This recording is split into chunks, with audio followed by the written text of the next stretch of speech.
جائے راضی کرنا بس تجھے میرا کام ہے. روٹھتا ہے زمانہ اگر روٹھ جائے راضی کرنا بس تجھے میرا کام ہے.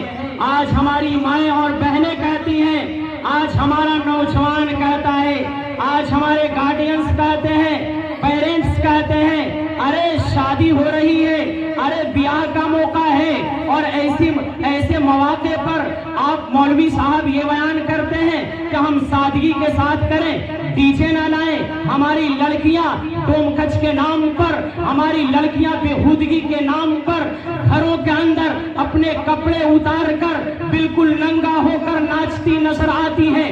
بتانے والوں نے یہ بھی بتایا ہے کہ مائیں بھی ناچتی ہیں, بہنیں بھی ناچتی ہیں, عورتیں بھی ناچتی ہیں. اور خدا کی پناہ اللہ کے قہر سے تو ڈرو, اللہ کی مار سے تو ڈرو. بھوجپوری گانے بجائے جاتے ہیں, بھوجپوری گانے جو سراسر وہ گالیاں بھری ہوئی ہیں, سراسر اس کے اندر بکواسات ہیں, گندگی ہے, بے حیائی ہے, بے حیائی کی تمام حدیں پار کر گئی ہیں بھوجپوری گانوں میں. بھوجپوری گانا چلتا ہے, مائیں بھی ہیں, بہنیں بھی ہیں, بے غیرت باپ بھی ہے, بے غیرت بھائی بھی ہے, بے غیرت بہن بھی ہے. اس گانے کو بہن بھی سن رہی ہے, بیوی بھی سن رہی ہے, بے غیرت باپ کہلانے والا باپ بھی اس گانے کو سن رہا ہے. لیکن اس کے رگ حمیت میں یہ جوش, ایمانی جوش نہیں ابھرتا ہے کہ اپنے لڑکوں کو منع کرے اور بھوجپوری گانوں پر قدغن لگائے. میں یہ کہتا ہوں کہ راضی کرنا بس تجھے میرا کام ہے. روٹھتا ہے زمانہ اگر روٹھ جائے, لیکن آج آپ یہ کہتے ہیں کہ آج ہمارا پھوپھا ناراض ہو جائے گا. لڑکا کہتا ہے کہ اگر میں نے ڈی جے نہیں منگوایا, ہماری مائیں اور بہنیں کہتی ہیں کہ اگر شادی کے موقع پر ہم نے ڈمکچ نہیں کیا, پانی بھرنے نہیں گیا, مٹی توڑنے نہیں گیا, اور دینے آپ اپنے گھر کے پانی سے کھانا بناتے ہیں, لیکن جب شادی کا موقع آتا ہے ہماری مائیں اور بہنیں ناچتے ہوئے بےہودہ لباس میں, بےہودہ گانوں کے ساتھ, بکواسات کے ساتھ غیروں کی مشابہت اختیار کرتے اور ناچتے ہوئے جاتی ہیں, ماٹی کھول کر لاتی ہیں, پانی بھر کر لاتی ہیں, اس سے خستہ بنایا جاتا ہے. میں پوچھنا چاہتا ہوں, اے ہماری ماں اور بہنوں, اے ہماری ماں اور بہنوں, اے قوم کے نوجوانوں, اے قوم کے لوگوں, کل قیامت کے دن مالک کائنات کے سامنے, اللہ کے پیغمبر نبی کریم علیہ الصلوۃ والسلام کے سامنے آپ کا کون سا چہرہ ہوگا؟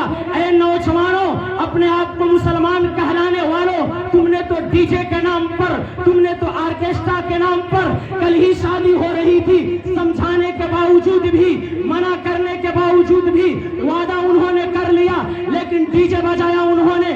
ڈومکچ کے نام پر عورتیں گھر میں ناچتی ہیں, بھائی بھی دیکھ رہا ہے, دادی بھی موجود ہے. یہ کون سا آپ کا ایمان ہے؟ کیا آپ اللہ کو راضی کر رہے ہیں؟ کیا آپ کا چہرہ ایسا ہے کہ پیغمبر کے سامنے, محمد کریم کے سامنے آپ اپنے چہرے کو دکھائیں؟ اے میری ماں اور بہنوں, آپ کو معلوم نہیں تھا, آپ کو معلوم نہیں ہے کہ آپ کا مقام تو کچھ نہیں تھا. میرے بھائی نے مجھ سے کہا تھا, ابھی مجھے عنوان دیا کہ عورتوں کے بارے میں بولنا ہے, نوجوانوں کے بارے میں بولنا ہے, ڈی جے کے بارے میں بولنا ہے, شادی کو مذاق بنا لیا گیا ہے. ہماری کوئی شادی بنا ڈی جے کے نہیں ہوتی ہے, ہماری کوئی شادی بنا آرکیسٹرا کی نہیں ہوتی ہے, ہماری کوئی شادی بنا جہیز کی نہیں ہوتی ہے. ہم نے لڑکی کو بالکل اوبال بنا دیا ہے, لڑکی کے باپ کو ہم نے بالکل ایسا بنا دیا ہے کہ لڑکی جب پیدا ہوتی ہے باپ گھٹ گھٹ کر زندگی گزارنا شروع کر دیتا ہے. اس کا ذمہ دار کون ہے؟ اس کا ریسپانسبل کون ہے؟ آپ ہیں. اے قوم کے نوجوانوں, میں نے بارہا کہا ہے کہ اگر تمہیں جہیز لے کر شادی کرنے کے لیے تمہارا باپ مجبور کرے, تمہاری ماں کہے, تم کہو ہم شادی نہیں کریں گے, ہم شادی نہیں کریں گے, ہم شادی اس صورت میں کریں گے جب ہم اپنے پیر پر کھڑا ہو جائیں, اپنے دم پر کھڑا ہو جائیں. لیکن ہماری مائیں اور بہنیں پہلے خود عورت ہیں, ایک عورت ہونے کے باوجود یہ عورت کب ہیں, لیکن میری مائیں اور بہنیں جب ساس بنتی ہیں, جب ساس کی شکل اختیار کرتی ہیں, تو یہی مائیں اور بہنیں جو کل جہیز کے خلاف تھی, یہی مائیں اور بہنیں جو کل ڈی جے کے خلاف تھی, جب اپنی لڑکی کی شادی کرتی ہے تو جہیز ان کو نظر آتا ہے, لیکن جب اپنے بیٹے کی شادی کرتی ہے تو ہماری مائیں اور بہنیں, کیا ان کے سینوں سے وہ نرمی والا دل نکل جاتا جاتا ہے، کیا ان کے سینوں میں وہ شفقت والی چیز نہیں رہتی ہے؟ مائیں اور بہنوں کی زبانی ہم نے یہ بات سنی ہے، ماں اور بہنوں نے کہا ہے کہ ہمارے بیٹے کی شادی ہو رہی ہے،